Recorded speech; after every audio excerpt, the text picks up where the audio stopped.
사도신경으로 우리의 신앙을 고백하겠습니다. 전능하사 천지를 만드신 하나님 아버지를 내가 믿사오며 그 외아들 우리 주 예수 그리스도를 믿사오니 이는 성령으로 잉태하사 동정녀 마리아에게 나시고 본디오 빌라도에게 고난을 받으사 십자가에 못 박혀 죽으시고 장사한 지 사흘 만에 죽은 자 가운데서 다시 살아나시며 하늘에 오르사 전능하신 하나님 우편에 앉아 계시다가 저리로서 산 자와 죽은 자를 심판하러 오시리라. 성령을 믿사오며 거룩한 공회와 성도가 서로 교통하는 것과 죄를 사하여 주시는 것과 몸이 다시 사는 것과 영원히 사는 것을 믿사옵나이다. 아멘. 찬송가 220장을 함께 찬송하겠습니다.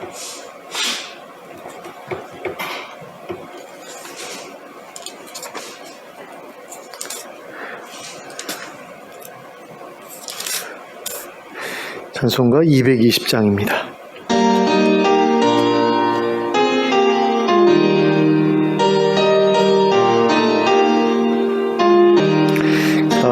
사랑하는 주님 앞에 형제자매 언저리에 크신 은혜 생각하며 즐거운 찬송 부르네.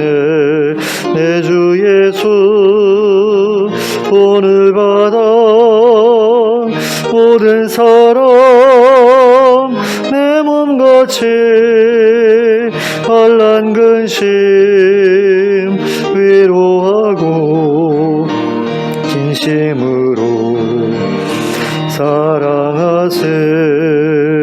사랑하는 주님 앞에 온갖 충성 다 바쳐서 괴로우나 즐거우나 주님만 힘써 섬기네.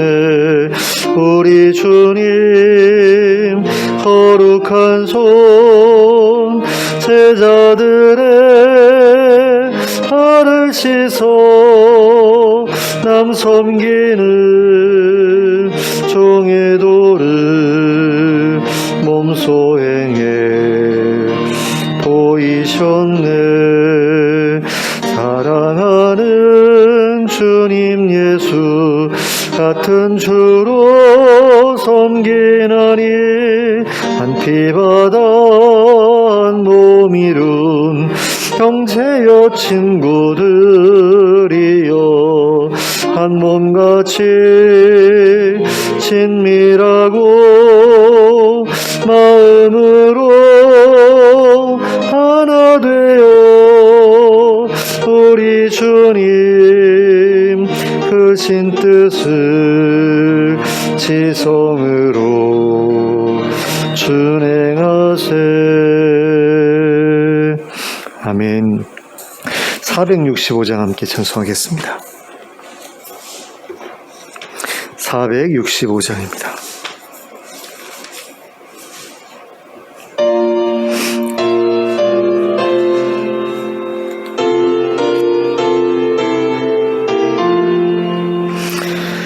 주 믿는 나 위에 진실하고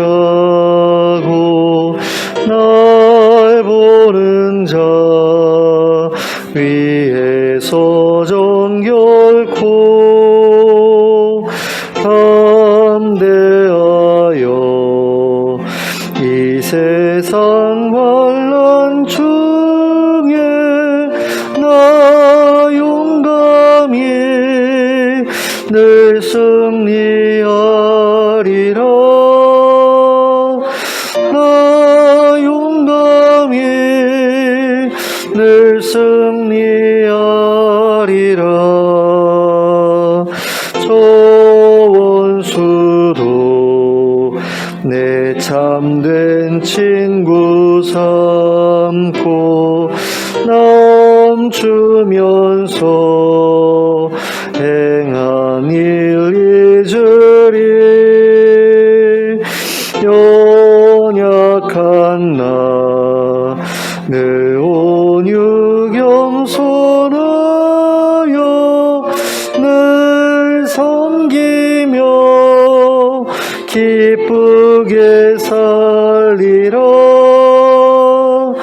늘 섬기며 기쁘게 살리라.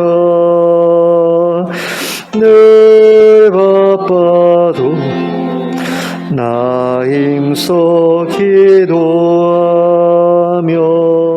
주와 함께 늘 교제하리라.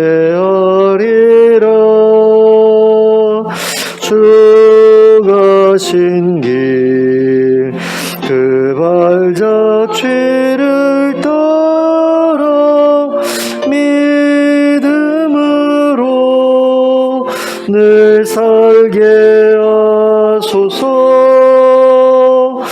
믿음으로 늘 살게 하소서.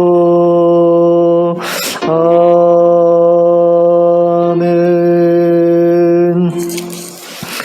오늘 우리에게 주신 하나님의 말씀은 누가복음 17장 1절부터 10절까지의 말씀입니다. 누가복음 17장 1절부터 10절까지를 함께 합독하도록 하겠습니다. 시작. 예수께서 제자들에게 이르시되 실족하게 하는 것이 없을 수는 없으나 그렇게 하게 하는 자에게는 화로다. 그가 이 작은 자 중에 하나를 실족하게 할진대 차라리 연자 맷돌이 그 목에 매여 바다에 던져지는 것이 나으리라. 너희는 스스로 조심하라. 만일 내 형제가 죄를 범하거든 경고하고 회개하거든 용서하라. 만일 하루에 7번이라도 내게 죄를 짓고 7번 내게 돌아와 내가 회개하고노라 하거든 너는 용서하라 하시더라. 사도들이 주께 여짜오되 우리에게 믿음을 더하소서 하니 주께서 이르시되 너희에게 겨자씨 한 알만한 믿음이 있었더라면 이 뽕나무더러 뿌리가 뽑혀 바다에 심겨라 하였을 것이요 그것이 너희에게 순종하였으리라. 너희 중 누구에게 밭을 갈거나 양을 치거나 하는 종이 있어 밭에서 돌아오면 그더러 곧 와 앉아서 먹으라 말할 자가 있느냐. 도리어 그더러 내 먹을 것을 준비하고 띠를 띠고 내가 먹고 마시는 동안에 수종 들고 너는 그 후에 먹고 마시라 하지 않겠느냐. 명한 대로 하였다고 종에게 감사하겠느냐. 이와 같이 너희도 명령받은 것을 다 행한 후에 이르기를 우리는 무익한 종이라 우리가 하여야 할 일을 한 것뿐이라 할지니라. 아멘. 재물을 사랑하는 것에 대한 그 바리새인들의 모습이 하나님의 뜻을 거스르는 일이라는 것을 제자들에게 말씀하신 예수님은 제자들이 주의해야 할 일 2가지에 대해 말씀하기 시작하셨습니다. 먼저 예수님께서는 제자들에게 말씀하시기를 실족하게 하는 일이 없을 수는 없지만 그런 일을 하는 사람은 저주를 받게 되리라고 하셨습니다. 특히나 이 작은 자 중에 하나를 실족하게 하면 차라리 연자 맷돌이 그 목에 매여 바다에 던져지는 것이 나을 것이라고 하셨습니다. 그러면 여기에서 실족하게 한다는 말씀의 의미는 무엇입니까? 실족이라는 말의 원래 의미는 발을 헛디뎌서 넘어진다는 것입니다. 그리고 이것은 똑바로 걷지 못하고 제 길로 가지 못한다는 의미를 내포하고 있습니다. 그런 점에서 실족이라는 말은 죄를 짓는다는 말의 다른 표현으로 사용되고 있고 따라서 실족하게 한다는 말은 죄를 짓게 한다는 말과 같은 말이라고 할 수 있습니다. 그리고 새 번역이나 공동 번역을 보면 모두 다 실족하게 한다는 말 대신에 죄를 짓게 한다는 말로 번역하고 있는 것을 보게 됩니다. 자, 그런데 예수님께서는 어째서 이 말씀을 제자들에게 하고 계신 것일까요? 적어도 제자들이라고 하면 예수님을 따랐던 사람들 아닙니까? 그런데 이런 사람들이 다른 사람들로 하여금 죄를 짓게 할 일이 뭐가 있겠습니까? 근데 왜 제자들에게 이런 말씀을 하고 계시냐라는 거죠. 제자들이 설마 다른 사람들로 하여금 도둑질을 하게 하거나 강도질을 하게 할까 봐서 이런 말씀을 하고 계신 것이겠습니까? 그건 아닐 겁니다. 그렇다면 제자들이 다른 사람들로 하여금 죄를 짓게 할 만한 경우가 과연 어떤 일들이 있을까요? 그것은 아마도 제자들이 바리새인들처럼 잘못된 신앙의 본을 보임으로써 다른 사람들로 하여금 형식적인 종교 생활을 하게 하고 스스로 의롭다고 생각하게 하는 경우가 아닐까 싶습니다. 그러므로 예수님은 여기에서 제자들에게 너희가 똑바로 살지 않아서 다른 사람들이 너희를 보고 잘못된 삶을 살아가게 된다면, 그러니까 너희가 바른 본을 다른 사람들에게 보이지 않아서 그 잘못된 본을 보고 다른 사람들이 그 뒤를 따르게 된다면 너희가 그 일에 대해서 대가를 치르게 될 것이다 라고 말씀하고 계신 것이라고 할 수 있습니다. 특히 그와 같은 죄는 너무나 심각한 죄라서 그러한 죄를 짓고 나서 치러야 하는 대가는 연자맷돌을 목에 메고 바다에 던져지는 것보다 더 무서운 것이 될 것이라고 말씀하고 계신 것을 보게 됩니다. 그리고 이러한 이유로 예수님의 형제 야고보는 야고보서 3장 1절에서 이렇게 기록하고 있습니다. 내 형제들아, 너희는 선생된 우리가 더 큰 심판을 받을 줄 알고 선생이 많이 되지 말라. 자, 선생이 더 큰 심판을 받는다라는 거죠. 왜 그렇습니까? 앞에서 잘못된 그런 가르침이나 잘못된 행동을 통해서 자기를 따르는 사람들을 실족시키기 때문인 거죠. 그리고 야고보 사도가 또 선생들이 짓기 쉬운 죄에 대해서 뭐라고 말씀하고 있는지도 우리가 좀 살펴볼 필요가 있는데요. 야고보서 3장 2절 말씀입니다. 우리가 다 실수가 많으니 만일 말에 실수가 없는 자라면 곧 온전한 사람이라 능히 온 몸도 굴레 씌우리라. 그러니까 선생들이 잘못하는 죄를 짓는 부분이 어느 것과 연결이 되어 있냐면 말하는 것과 연결이 되어 있다라는 거죠. 그러니까 학생들에게 잘못된 것을 가르치는 경우도 있을 수 있고요. 말로 실수하는 거가 그런 거죠. 잘못된 가르침을 베푸는 경우가 있고, 또는 말을 해놓고 이렇게 살아라라고 해놓고 자기네들이 본을 보이지 못해서 문제가 되는 경우도 있을 겁니다. 그러니까 이 두 가지를 우리가 생각해야 되는 거죠. 그런 점에서 예수님이 제자들에게 다른 사람으로 하여금 죄를 짓게 하지 말라고 하신 것은 이 제자들이 선생으로서 자기를 따르는 사람들을 실족시키지 말라고, 죄를 짓게 하지 말라고 하신 것이고, 그것은 잘못된 가르침 또는 잘못된 본을 통해서 그 사람들이 죄를 짓게 하는 것을 상정하고 말씀하신 것이라고 볼 수 있다라는 거죠.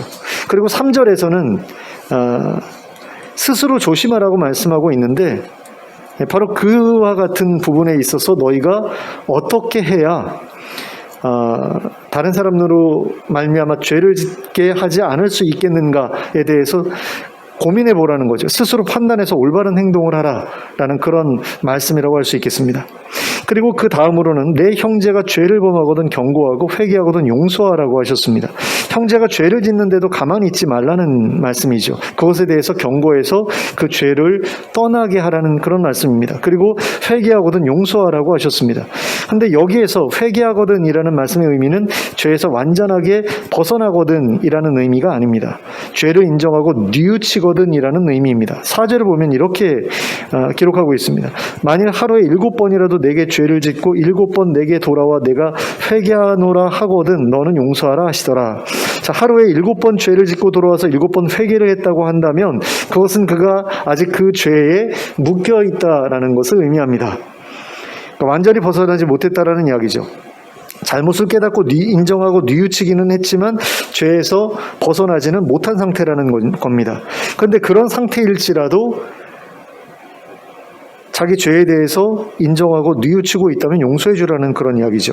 그런데 이러한 행동은 우리가 하나님 앞에서 늘 하는 행동이기도 합니다.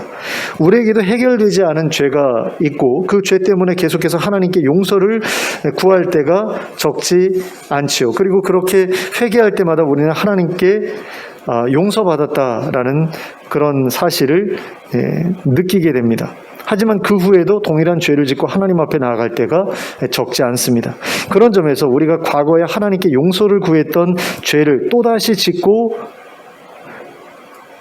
하나님께 가서 용서를 구할 때에 하나님이 더 이상 우리를 용서하지 않으시겠다라고 한다면 우리로서는 구원의 소망을 완전히 잃어버리는 것이 될 수밖에 없는 거죠. 하지만 하나님께서는 우리가 그렇게 반복해서 죄를 짓고 반복해서 용서를 구함에도 불구하고 우리를 용서해 주십니다. 그런 점에서 예수님이 제자들을 향해 하루에 7번 죄를 짓고 돌아와 7번 용서를 구해도 용서해 주라고 하신 것은 너희들도 제자들도 하나님께서 사람들에게 하시는 것처럼 사람들을 용서해 주어야 한다라고 말씀하신 것이라고 할 수 있습니다.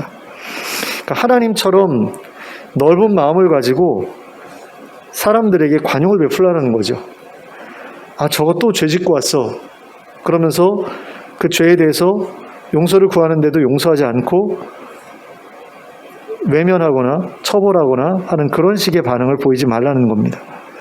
그리고 이러한 용서의 행동은 죄라는 것이 그렇게 쉽게 끊어버릴 수 있는 것이 아니라는 사실을 알 때라야 할 수 있는 행동이기도 합니다. 이 사실을 우리가 좀 확실하게 기억할 필요가 있습니다. 그러니까 자기도 죄인임을 알고 있고 또 죄에서 벗어나기 위해 발버둥쳐 보았고 그리고 그런 와중에 많은 실패를 경험해 본 사람이라야 다른 사람의 실패도 이해할 수 있고 그가 죄에서 벗어날 때까지 기다려주는 것도 가능하다라는 거죠.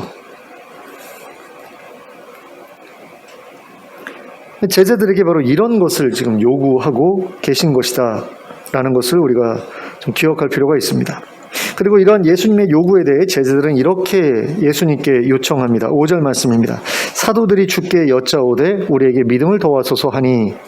자, 그러면 여기에서 사도들이 예수님께 믿음을 더해달라고 요청한 이유는 무엇이겠습니까? 예수님이 앞에서 요구하신 것들을 실천하기 위해서는 자기들에게 지금보다 더 큰 믿음이 필요하다라고 생각했기 때문이죠.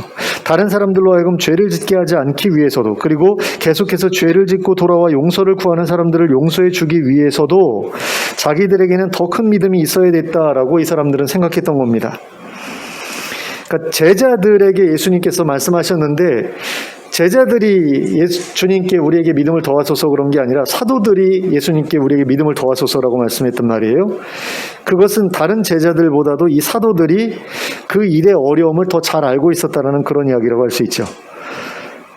그러니까 사도들은 예수님이 자기들에게 명령하신 것이 얼마나 어려운 일인지를 잘 알고 있었고 그렇기 때문에 이건 보통 능력 가지고서는 할 수 없는 일이야 라고 생각해서 예수님께 찾아온 거죠.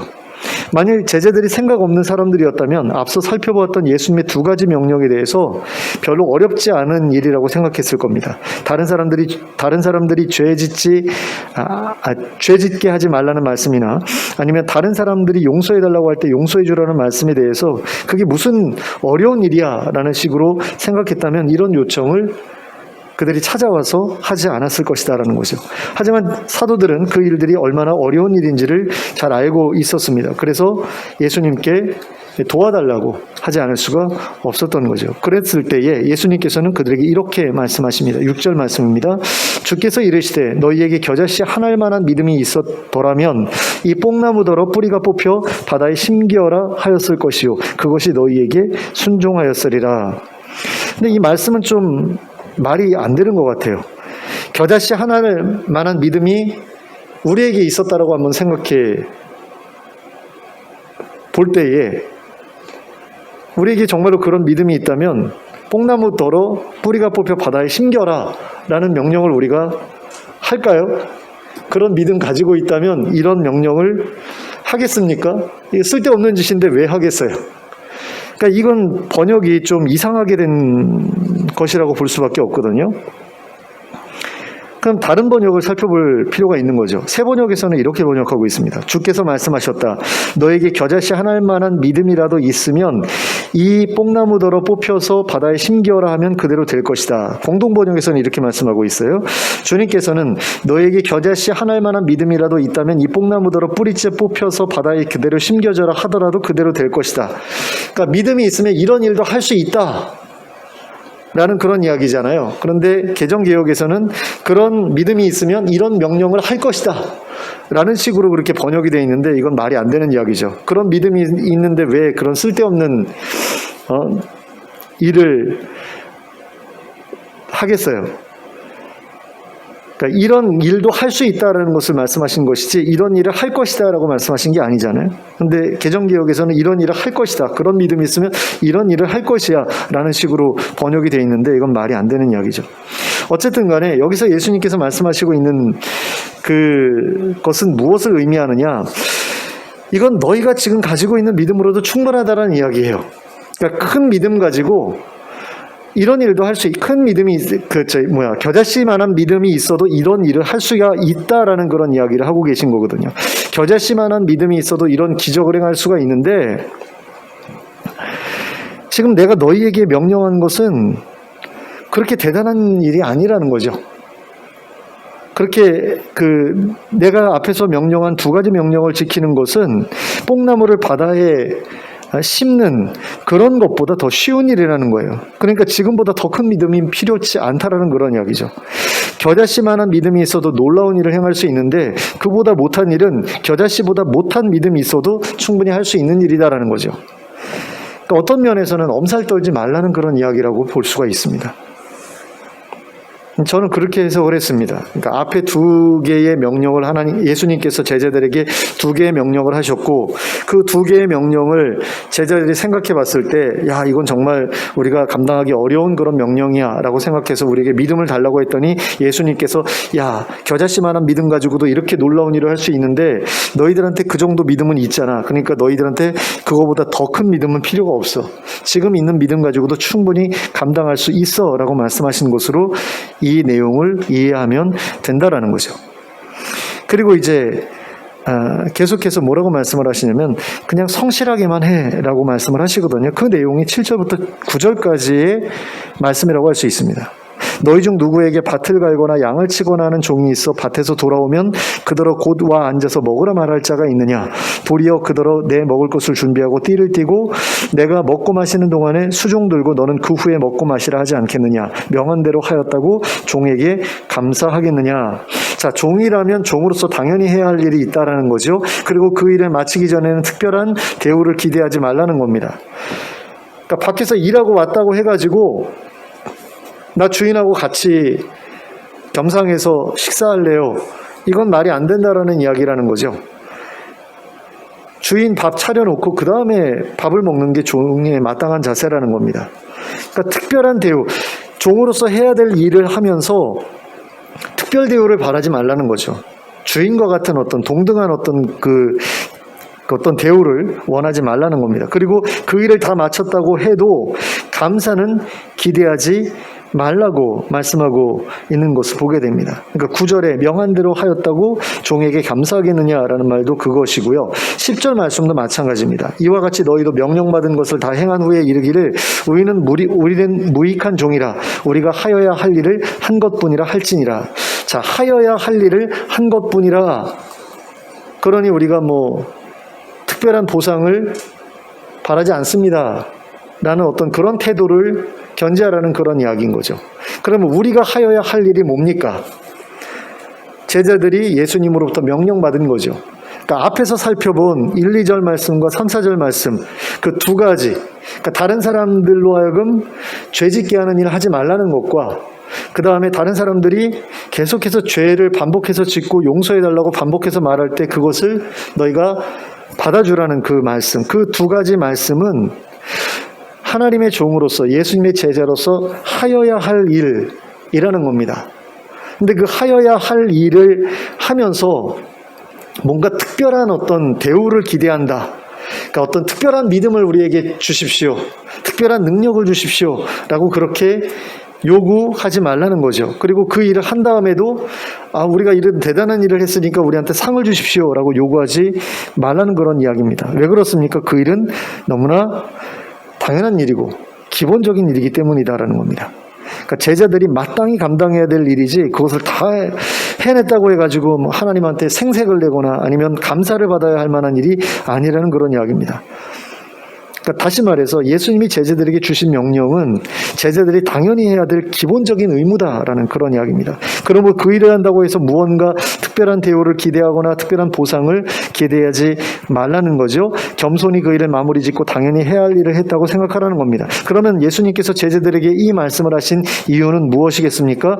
바리새인들이 바로 그와 같은 태도를 가지고 있었기 때문입니다. 그러니까 잘못된 태도를 바리새인들이 유독 이렇게 두드러지게 드러내고 있었기 때문에 너희는 바리새인들처럼 그렇게 하지 마라고 말씀하신 거다라는 겁니다. 바리새인들은 자기들이 마땅히 해야 할 일을 해놓고도 그것에 대해서 하나님께 상 받기를 바랐습니다. 그런데 하나님께서 그런 일에 상을 주실 리가 없으니까 그들은 어떻게 했습니까? 스스로 그러한 일들에 대한 보상을 내가 스스로 챙겨야 되겠다라고 생각해서 그것을 챙기려고 했죠. 그래서 하나님 대신에 사람들에게 칭찬이라는 보상을 받고자 했던 것을 볼 수 있습니다. 그래서 자기들이 한 일에 대해서 여기저기 떠들고 다니면서 스스로를 높이는 그런 일을 바리새인들이 했죠. 하지만 예수님께서는 제자들이 그와 같은 행동을 하는 것을 원하지 않으셨습니다. 그래서 그것을 금지하시죠. 오른손이 하는 것을 왼손이 모르게 하라고 하시잖아요. 또 그와 같이 자신의 행위를 과시하는 짓은 하나님께 받아야 할 상을 사람들에게 미리 받는 것과 마찬가지라고 말씀을 하시거든요. 사람들에게 너희가 칭찬받는 것은 하나님께 받아야 할 상을 미리 당겨서 받는 것이다 라고 말씀을 하시면서 그렇게 하지 말라고 그렇게 이야기를 하시잖아요.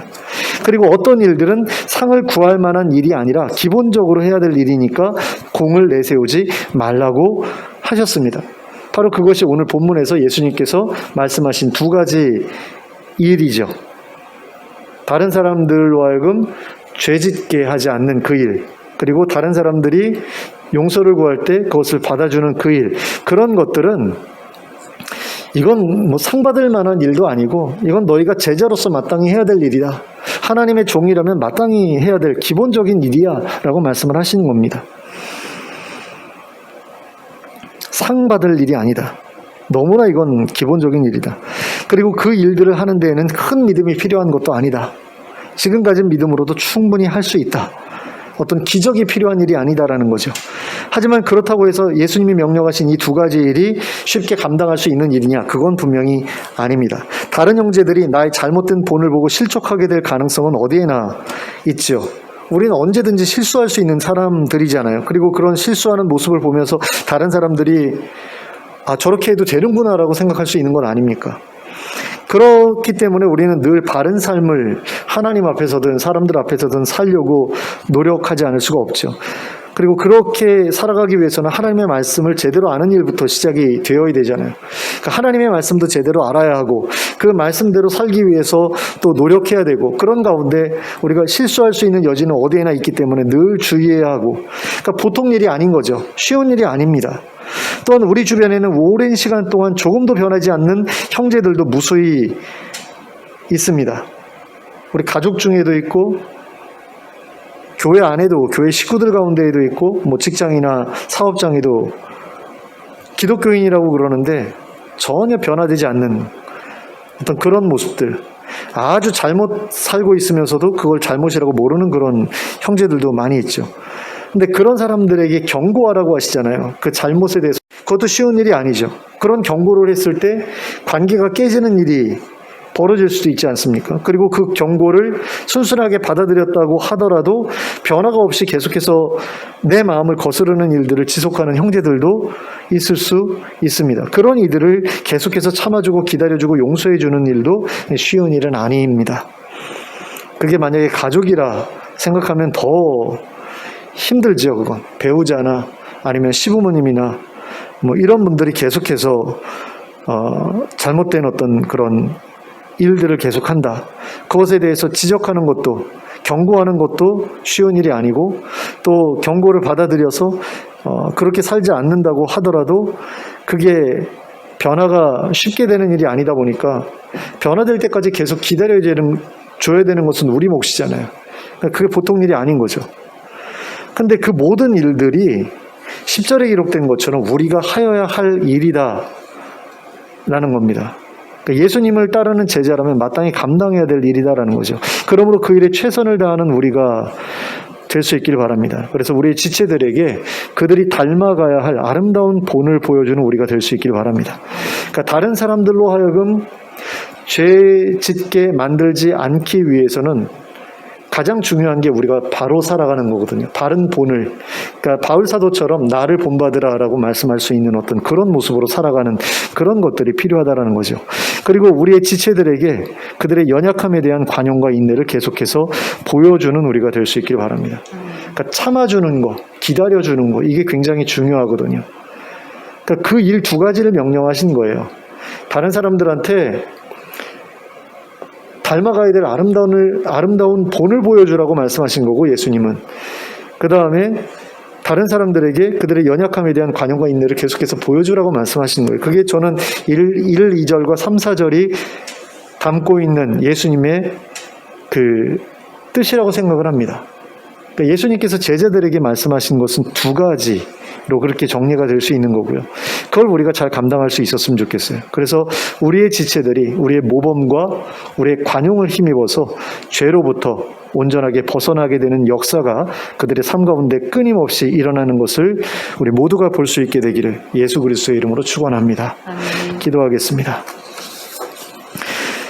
사랑의 하나님 아버지, 많은 사람들이 잘못된 삶을 살아가는 가운데 믿음의 지체들에게 그 연약함과 잘못된 그런 모습을 보여줌으로 말미암아 실족하게 하는 일들이 얼마나 많은지 모르겠습니다. 교회에서 그래도 신앙생활 오래 했다는 사람들이, 그리고 직분을 받았다는 사람들이 온전하게 살아내지 못하는 그 모습들을 통해서 얼마나 많은 사람들이 시험에 들고 또 상처를 받고 실족하게 되는지 모르겠습니다. 예수님께서 제자들에게 그와 같은 일을 하지 말라고 하셨는데 그것이 우리에게도 동일하게 주어진 명령이라는 사실을 우리가 기억할 수 있기를 원합니다. 하나님, 우리가 초신자라면 모르겠지만 그래도 신앙생활을 10년, 20년, 30년 이렇게 해오는 가운데 하나님의 말씀도 많이 배웠고 또 그동안 우리가 받은 은혜도 참으로 많다고 할 수 있는데, 그럼에도 불구하고 우리의 모습이 다른 사람들을 그렇게 실망시킬 수밖에 없는 모습이라면 하나님, 우리가 어떤 삶을 어떻게 살아왔는가에 대해서 심각하게 되돌아보지 않을 수가 없을 것 같습니다. 하나님, 우리가 정말 바리새인들처럼 그렇게 잘못된 가르침을 다른 사람들에게 이야기하지는 않았을지 몰라도 말과 행동이 다른 그런 부분들은 분명히 우리의 삶 가운데에도 분명히 있었을 것 같습니다. 그런 모습들이 우리에게 남아있지 않도록 우리가 좀 더 힘쓰고 노력할 수 있기를 원합니다. 말한 대로 살아가기 위해서 애쓰는 그런 노력들을 우리가 계속해 나갈 수 있게 해주시고, 그 가운데에서 다른 사람들에게 나를 본받으라고 말할 수 있을 정도로 아름다운 삶의 본을 여러 사람들 앞에 보여줄 수 있는 저희가 되게 해주시길 원합니다. 저희의 힘만으로는 솔직히 부족합니다. 그래서 하나님의 도우심이 필요한데 성령의 능력으로 저희에게 더딥혀 주셔서 그 일들을 잘 감당할 수 있게 해주시길 원합니다. 저희가 실수하지 않도록 붙잡아 주시는 그런 은혜가 저에게 있어야 되겠습니다. 하나님, 더 큰 믿음은 필요 없을지라도 하나님의 도우심은 필요합니다. 하나님의 함께 하심은 필요합니다. 저희를 떠나지 마시고 저희와 함께 하시면서 저희가 하나님의 말씀을 잊지 않게 하시고 잘못 이해하지 않게 해주시고 바로 깨닫고 바로 실천하며 살아가는 삶을 살아가게 해주시길 간절히 원합니다. 그리고 그렇게 살아가는 가운데 하나님, 저희가 경험했던 여러 가지 실패를 다른 사람들이 경험할 때 그것에 대해서 관용적인 태도를 보일 수 있게 해주시길 원합니다. 왜 그것도 못하냐고 그렇게 비판하고 책망하지 않게 하여 주시고, 그들의 노력을 귀하게 여기고 그들이 그렇게 노력할 때 옆에서 어떻게 도울 것인가를 고민하게 하시고, 그리고 그들을 위해서 기도하는 저희가 되게 하여 주시옵소서. 그리고 사랑을 그들에게 품고 또 인내하면서 그들의 변화를 기다려줄 수 있는 저희들 되게 하여 주심으로 말미암아 그들이 계속해서 하나님 안에서 자라가는 것을 볼 수 있도록 하나님 역사하여 주시옵소서. 그래서 저희의 모범과 그리고 저희의 관용이 그들을 놀랍게 변화시키고 그들로 하여금 죄에서 벗어나게 만드는 것을 우리가 풍성하게 볼 수 있도록 하나님 저희에게 은혜를 더하여 주시옵소서. 예수 그리스도의 이름으로 기도하였습니다. 아멘. 찬송가 595장을 함께 찬송하겠습니다.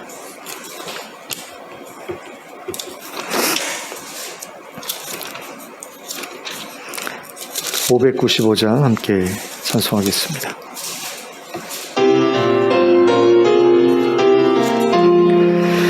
나 맡은 본분은 구주를 높이고 못 영혼 구원 얻도록 잘 인도함이라. 부르심 받들어 내 형제 섬기며 구주의 뜻을 따라서 내 정성 다하리. 주 앞에 모든 일 잘 행케 하시고 이후에 주님 배울 때 상 받게 하소서. 나 항상 깨어서 늘 기도드리며 내 믿음 변치 않도록 날 도와주소서.